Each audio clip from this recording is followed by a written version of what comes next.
ज्योति के प्रति को एक दिन किसी काम से दूसरे शहर जाना पड़ा। उसे वापस आने में करीब 2 दिन लगने वाले थे। इसी दिन ज्योति का भाई उसके घर आया हुआ था। ज्योति का प्रति अपने साले से कहकर गया था कि अपनी बहन का ख्याल रखना। उस रात ज्योति और उसका भाई विनोद कमरे में अकेले थे। युवती ने अपने आई से कहा कि तुम एक क्रास करो, मुझे रात को अकेले में डर लगता है, तुम आज रात मेरे साथ ही सो जाओ।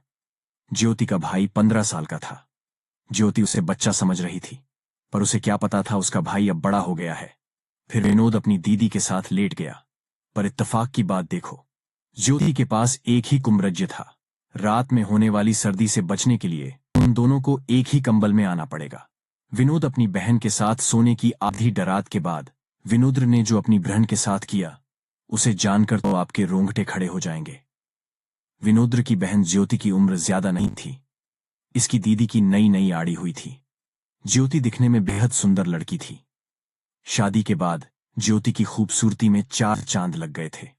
वैसे तो विनोद के मन में अपनी बहन के प्रति ऐसे ख्याल कभी नहीं आए थे, पर इस दिन प्रथा नहीं कैसे उसका चंचल मन अपनी बहन पे आया था। विनोद की शादी पास में ही हुई थी, तो विनोद का अपनी बहन के घर आना जाना लगा रहता था। एक दिन विनोद अपनी बहन के घर सरप्राइज देने के लिए पहुंच गया। विनोद के जाते ही उसकी बहन ज्योति ने उसे गले से लगा लिया। उस दिन विनोद ने एहसास किया कि दीदी का शरीर पहले से काफी फैल गया है। फिर उसकी दीदी ने विनोद को नाश्ता पानी कराया और विनोद अपनी ब्रीदी से बात करने लगा। ज्योति के घर में सास ससुर और उसका पति राकेश रहता था। विनोद को जब घर में कोई नहीं दिखा तो उसने दीदी से पूछा कि घर के सभी लोग कहाँ गए हैं। इसकी दीदी ने बताया कि अभी लोग किसी काम से दूसरे शहर गए हैं, वह 2 दिन बाद आएंगे।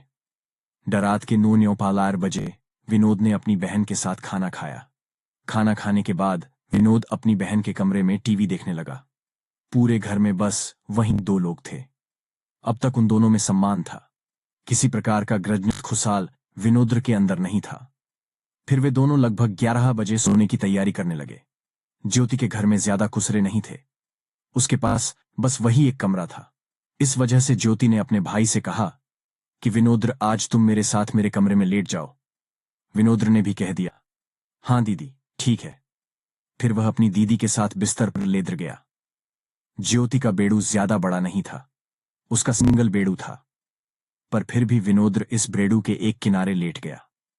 रात के 2 बजे विनोद की आंख खुली तो उसने देखा उसकी दीदी उससे चिपक कर सो रही है और उसके कपड़े भी बिखरे हुए थे और ऊपर के बटन ही खुले थे। यह देखकर विनोद अपना होश खोने लगा। तो भी विनोद अपनी दीदी से हटकर दूसरी तरफ लिदर गया।